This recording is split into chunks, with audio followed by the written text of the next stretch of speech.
नमस्कार दोस्तों, मैं उमेश चौधरी एक बार फिर से आप लोगों के सामने उपस्थित हूँ। रीट एग्ज़ाम में जो कैंडिडेट्स इंग्लिश को एज ए सेकंड लैंग्वेज चुनते हैं, फर्स्ट लैंग्वेज जिनकी हिंदी या संस्कृत में से कोई एक होती हो, इंग्लिश को जो सेकंड लैंग्वेज चुनते हैं उनके लिए कुछ टॉपिक्स पे डिस्कस करने के लिए मैं आप लोगों के साथ हूँ। मेरी कोशिश ये रहेगी कि जो टॉपिक्स हैं मैं वो सारे आपको क्लियर करा दूँ और आप अच्छे से अच्छे मार्क्स, अधिकतम मार्क्स उस टॉपिक में आप प्राप्त कर सकें और इंग्लिश जिन्होंने सेकंड लैंग्वेज के रूप में चुनी है अधिकतम मार्क्स को प्राप्त करें, जिससे कि उनके रोजगार की संभावना बढ़ सके, थर्ड ग्रेड टीचर के रूप में वो काम कर सकें। मैं खुद अंग्रेजी के व्याख्याता के रूप में राजकीय उच्च माध्यमिक विद्यालय कठुमर में निरंतर कार्यरत हूँ। इसीलिए आज का जो मेरा वीडियो है रीट के उन विद्यार्थियों को फोकस करते हुए है जो इंग्लिश को एज अ सेकंड लैंग्वेज चुनते हैं। सिलेबस के अकॉर्डिंग मैंने देखा है कि वहाँ लिटरेरी टर्म्स नाम से एक टॉपिक है रीट में, जिसे लगाया हुआ है। लिटरेरी टर्म्स नाम से एक टॉपिक है। उस लिटरेरी टर्म्स में एलेजी शब्द दिया हुआ है। एलेजी है आपके शॉर्ट स्टोरी है, सोनेट है। इनको मैं धीरे धीरे डे बाय डे एक टॉपिक को एक दिन में मैं क्लियर करूँगा। इंग्लिश में हम यहाँ इसके पॉइंट्स लिखेंगे। आप लोगों के लिए मैं हिंदी ट्रांसलेशन में उसकी करूँगा, क्योंकि इंग्लिश का पेपर इंग्लिश में ही आएगा, इसलिए आपको फोकस इंग्लिश के सेंटेंसेस पे करना है, जिससे कि आप वहाँ इंग्लिश का जो सेंटेंस लिखा हुआ होगा वहाँ ऑप्शंस होंगे, मल्टीपल चॉइस क्वेश्चंस होते हैं, उनको आप पिक कर सकेंगे और आसानी से उसका जवाब दे सकेंगे। एलजी लिटरेरी टर्म्स क्या होती है? साहित्यिक सोच होती है, साहित्यिक दृष्टि होती है एक पोइट की या एक लेखक की, कि वो अपनी किसी भी कृति, किसी भी वर्क में, वो वर्क जिसे वो लिखने जा रहा है या लिख रहा है, उसमें किस लिटरेरी टर्म का वो यूज कर रहा है। या तो वो पद्य होगा या गद्य होगा। गद्य में भी पद्य में भी लिटरेरी टर्म्स का यूज होता है। तो ये साहित्यिक दृष्टिकोण है ये पोइट का।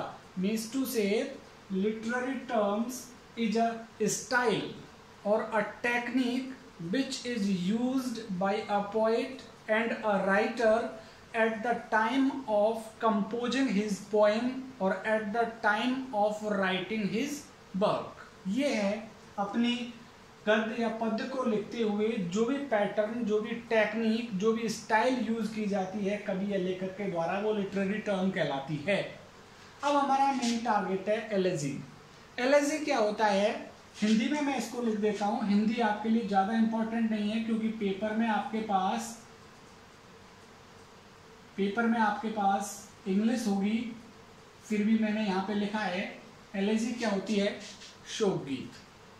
मीन्स टू से अगर एक शब्द में हम बात करें तो एलेजी क्या होती है? एक डेथ सॉन्ग। डेथ सॉन्ग होता है। डेथ सॉन्ग से ही पता लग गया कि एलेजी एक कवि के द्वारा तब लिखी जाती है जब उसके किसी बिल्कुल नियर और डियर, बिल्कुल नज़दीक दोस्त की मौत हो गई हो, किसी नज़दीकी किसी रिश्तेदार की डेथ हो गई हो, जिसकी डेथ का गहरा सदमा कवि के ऊपर पहुंचा है, वो कहलाता है एलेजी। तो यहाँ पे प्रश्न हो सकता है व्हाट इज एलेजी। वहाँ पे नीचे ऑप्शन हो सकते हैं, बैडिंग सॉन्ग है क्या, डेथ सॉन्ग है क्या। तो वहाँ पे आपको टिक करना होगा, ए ऑप्शन सही है क्या, ए और बी ऑप्शन सही है क्या, नन ऑफ अदर सही है क्या। तो वहाँ पे अगर आपको पता है एलेजी डेथ सॉन्ग है तो आप निश्चित ही उस प्रश्न के उत्तर को दे देंगे कि elegy is a death song. तो जैसे कि मैंने आपको बताया है स्टार्टिंग में ही, यहाँ पे फर्स्ट पॉइंट से हम कर सकते हैं a sad poem, a sad poem which expresses poets feelings about that person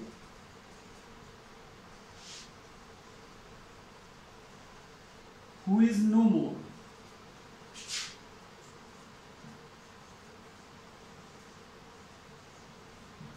ये हो गया हमारा पहला point.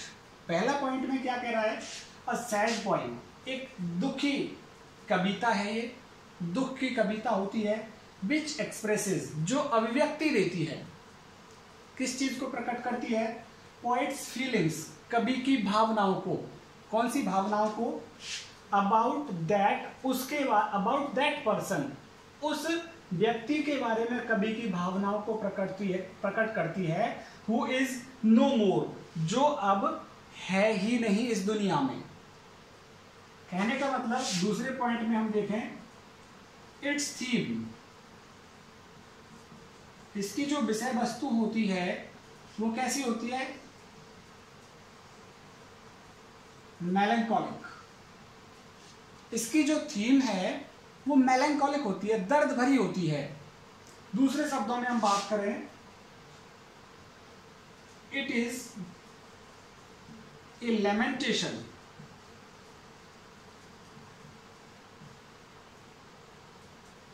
It is a lamentation for someone.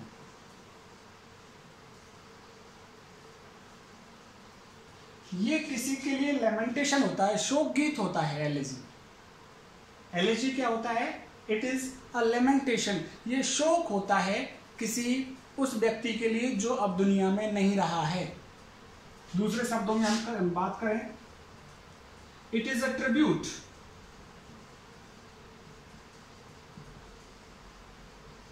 it is a tribute for someone on his death.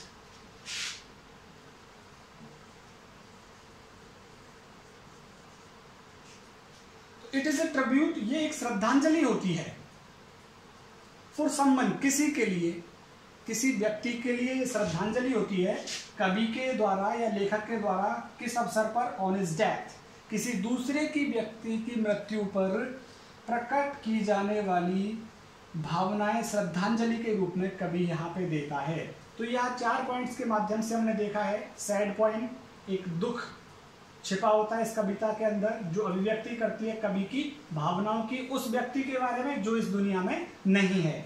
दूसरे शब्दों में हम करें, इट्स थीम इज मेलैंकोलिक, इसकी जो थीम है, इसकी जो विषय वस्तु है वो मेलैंकोलिक होती है, दर्द भरी होती है, दुख से भरी हुई होती है। तीसरे पॉइंट में हम कहें, इट इज अ लेमेंटेशन, ये एक शोक गीत है, ये एक शोक है। फॉर समवन, उस व्यक्ति के लिए, फॉर समवन, किसी व्यक्ति के लिए, किसी व्यक्ति के लिए एलेजी क्या होता है? लेमेंटेशन होता है। चौथे में हम बात करें, इट इज अ ट्रिब्यूट, ये एक श्रद्धांजलि होती है। For someone on his death, किसी की मृत्यु पर, ये क्या होती है? एक श्रद्धांजलि होती है जो कवि के द्वारा अपने दोस्त को या अपने किसी बहुत ही नजदीकी व्यक्ति को लिख करके कविता के रूप में दी जाती है, उसे हम एलेजी कहते हैं। तो मैं उम्मीद करता हूं ये एलेजी शब्द आपके क्लियर हो गया होगा। एलेजी डेथ सॉन्ग है सबसे पहली बात तो। और इसमें हम बात करें, poet presents his feelings of sadness, अपनी दुख भरी भावनाओं को प्रस्तुत करता है। तो दुख भरी भावनाएं कवि के द्वारा प्रस्तुत की जाती हैं शोक गीत के अंदर। तो ये एक एलेजी के ऊपर हो गया है। एलेजी में एक एलेजी और होती है इसी में ही, उसकी भी मैं चर्चा कर दूं आप लोगों के सामने।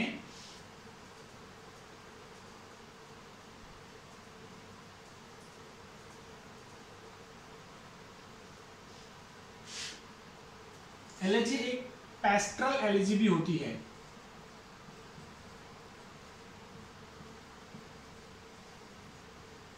बात करते हैं पेस्ट्रल एलिजी क्या है। पेस्ट्रल रूरल लाइफ से रिलेटेड है।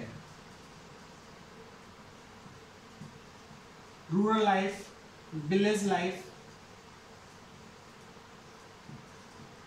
तो पेस्ट्रल बर्ड किससे रिलेटेड है? रूरल लाइफ से, विलेज लाइफ से। एलिजी का मतलब आपको पता लग ही गया है, डेथ सॉन्ग होता है। तो पेस्ट्रल एलिजी में क्या करता है, पोएट अपने आप को गांव वाले के रूप में रिप्रेजेंट करता है। मीन्स टू से आप थोड़ा सा इसके बारे में भी जान लें कि पेस्ट्रल एलिजी क्या होता है। Poet presents himself as a shepherd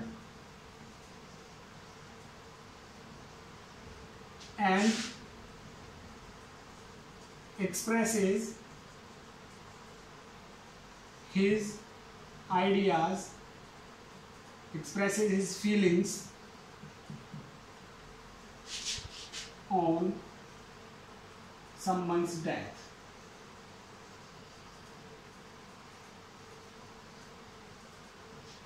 तो ये भी डेथ के ऊपर ही लिखा जाता है, पेस्ट्रल एलिजी भी, क्योंकि एलिजी शब्द जुड़ा हुआ है उससे। एलिजी का मतलब ही डेथ सॉन्ग होता है, और डेथ सॉन्ग है तो यहाँ पे पेस्ट्रल शब्द जुड़ा हुआ है। पेस्ट्रल की मैंने आपके सामने व्याख्या की है कि पेस्ट्रल रूरल लाइफ से रिलेटेड होता है, विलेज लाइफ से रिलेटेड होता है, देहाती गांव का।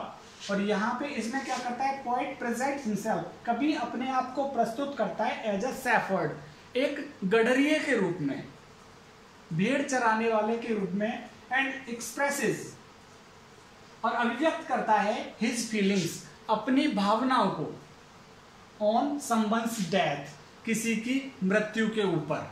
और मैं यहां फीलिंग्स को कह सकता हूं, एक्सप्रेसेस हिज मेलैंकोलिक फीलिंग्स।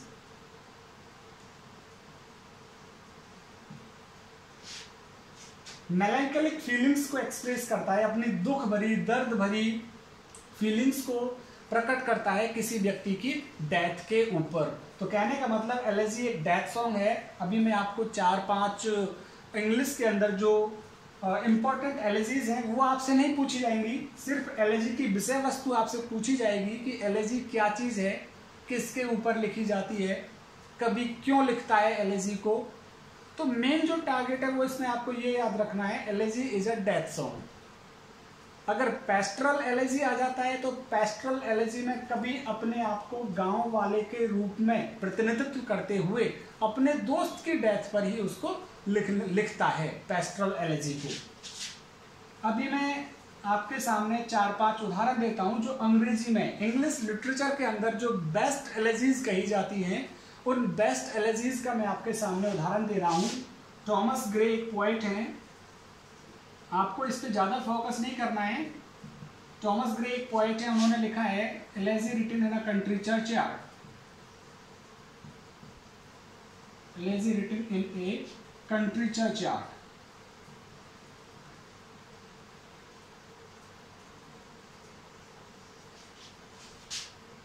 एक पोएट हुए हैं W.H. ऑर्डन,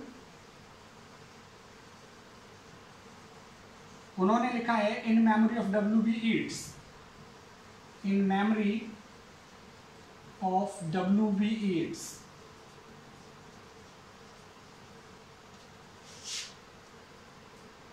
यहां पे जॉन मिल्टन ने भी एक एलिजी लिखी है, जॉन मिल्टन की एलिजी है लिसिडास। एक पीबी शैले की है, पीबी शैले की एडोनिस। ये जो दोनों एलिजी हैं पेस्ट्रल एलिजी हैं, और बहुत सारी एलिजीज लिखी गई हैं, उनका आपके लिए कोई ज्यादा महत्व नहीं है। ये ज्यादा महत्व नहीं रख रहा है आपके लिए कि किसने कौन सी एलिजी लिखी है। No, questions will not be asked from here. यहां से प्रश्न नहीं पूछे जाएंगे आपसे, यहां से प्रश्न पूछे जाते हैं अंग्रेजी साहित्य, जो सेकंड ग्रेड का टेस्ट दे रहे होते हैं, जो आरपीएससी फर्स्ट ग्रेड का टेस्ट दे रहे होते हैं, उनसे पूछे जाते हैं। ये आपसे तो इसकी विषय वस्तु जो एलिजी है वो डेथ सॉन्ग है, क्या चीज़ है, थीम क्या है, कैसे मूड को प्रकट करता है, क्यों लिखता है कवि एलिजी, वो विषय वस्तु आप लोगों से पूछी जाएगी। तो मैं उम्मीद करता हूँ कि ये एलिजी जो लिटरेरी टर्म आपके सिलेबस में जुड़ी हुई है, आप इससे संबंधित प्रश्न जरूर आएगा, एक प्रश्न, उस एक प्रश्न को आप करेंगे, क्योंकि कंपटीशन वाली एग्जाम में हर एक प्रश्न, हर एक अंक बहुत महत्वपूर्ण होता है, जो आपको दूसरों से आगे लेके जाता है। I have cleared 3 or 4 exams in my life. DSSB second grade teacher मैंने क्लियर किया है, RPSC सेकेंड ग्रेड टीचर मैंने क्लियर किया है, RPSC फर्स्ट ग्रेड टीचर मैंने क्लियर किया है। I know the importance of each number which you get by your labour. हर एक नंबर जो आप अपनी मेहनत से प्राप्त करते हैं, मुझे पता है उसकी कितनी वैल्यू आपके लिए होगी। तो एक नंबर के लिए आप जरूर से ये एलिजी लर्न कर लें। वापस से मैं बता देता हूँ, elegy it is a death song. Poet writes this elegy on someone's death, means to say if a friend of a poet has died, then poet writes elegy. Poet presents his feelings. Poet presents his sorrowful feelings through elegy. Elegy is a tribute. Elegy is a tribute on the death of somebody, on the death of a person who is loved or who is liked by poet. Elegy एक शोक गीत होता है जो कवि के द्वारा अपने किसी दोस्त या किसी प्रेमी की मृत्यु के ऊपर लिखा जाता है। उम्मीद करता हूँ आपको ये समझ में आ गया होगा, और यदि आपको ये समझ में आ गया है तो आप ज़रूर से मेरा ये चैनल लाइक, सब्सक्राइब करें, बेल आइकन दबाएं और शेयर करें, जिससे कि मुझे मोटिवेशन मिलता रहेगा और मैं अच्छे तरीके से अपने लेसन को आपके सामने देता रहूँगा। बहुत बहुत धन्यवाद।